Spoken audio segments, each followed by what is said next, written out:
Magandang araw mga kapins. Ngayon ay April 3, 2026, Good Friday.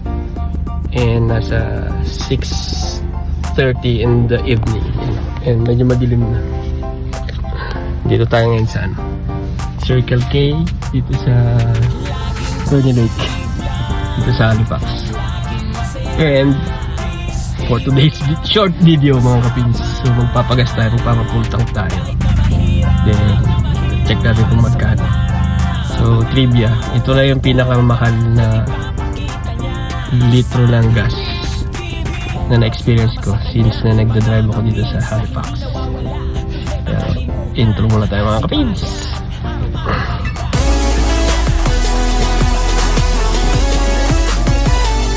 So yan mga kapins, nasa 2 guhit na lang sa empty. Yan. Freezing rain today. So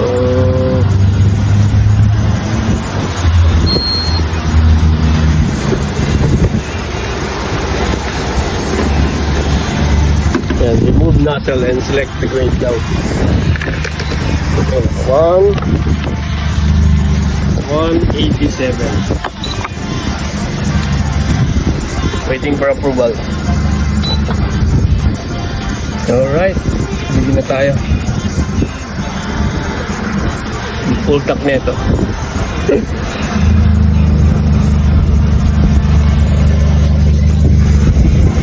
Yan. Nagkan na rin siya. Long weekend kasi ngayon, kaya baka mamaya walang open tomorrow or sa Sunday and Monday. Yun. Yun, kwentuhan ko muna kayo. Yung unang dating namin dito, siguro nasa $1.42. $1.42. So kung i-convert natin yung regular gasoline for, sabihin natin 40 pesos per dollar, Canadian dollar. So 142 yung unang dating namin. 40 plus 20, 24, parang 64 pesos lang per liter. That was 2023 na January. Ngayon ayan o, $1.87. Ayan o, puno na.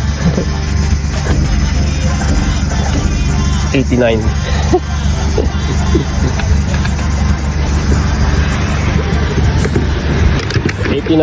Or 47.6 liter. Walang cut-cut to. Ayan o, punta tayo dun sa loob, babayaran natin. So yun yung presyo ng gas. May ulit. Ay, data receipt.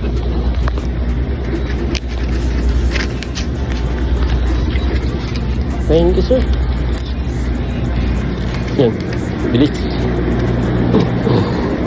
First time ko magpa-full tank ng gano'n, ha. Tutik na yan. Kala nyo iilang lang apektado, lahat tayo apektado. Ayan o, kapins naman dyan.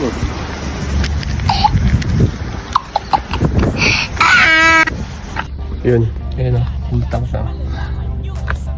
Kung makikita nyo dyan, set na natin sa zeros. Yun, zero na. Nasa 200,000 na tayo mga kapins. Yung binigay sa atin ni Busto, 134,000 kilometer lang. Yun lang, ma-share lang, charot, mema lang. Yun pala, kung 1.87, tama. Yung per litro ng gas, $1.87. So lumalabas 40 plus 32 something. 72. Sabihin natin 73 pesos per liter ng regular gasoline. Mas mababa pa rin, no? Kaysa sa Pinas. Sa Pinas 100 na yata as of Good Friday, April 3, 2026. Yun lang. Kawawa naman tayo mga kapins. Sana matapos na yung kaguluhan para bumalik na sa normal at presyohan yung ating yung petroleum products. Yan. So yan na full tank. Yan, milestone, no? 200,000 kilometer na yun. So trivia, for 3 years may 64,000 na na tinatakbo ni 5. Thank you 5, Mazda 5. You're the best. You're the best. Kasi nung binigay nga to ni boss, 134,000 kilometer, diba? Thank you for driving us safe. 5. Yung pinultang pala natin ay $89. First time ngayon. So kung $40, 40 pesos per $1 times 89 nasa 3,560. Tama ba? Yun po yung ating full tank. Hindi, yung aking vlog. Nagpa full tank kasi ako kanina. First time na umabot ng $89. Yung natin ilang araw yan. Yun. Oo, isang linggo naman. Yun, hindi pala 87, $89. Naalala ko. Yun lang. So yun lang mga kapins. Salamat sa inyong pagsubaybay sa ating short video. Para alam nyo yung ating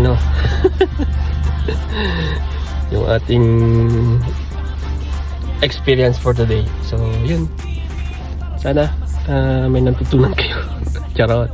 Don't forget hashtag Pins TV, Pinoy Nova Scotia, Kapinsan Canada. So happy Holy Week. Happy Holy Week. Ayun mga nasa Pinas dyan. Yun. Alright. Thank you. See you sa next one. Bye-bye. For now.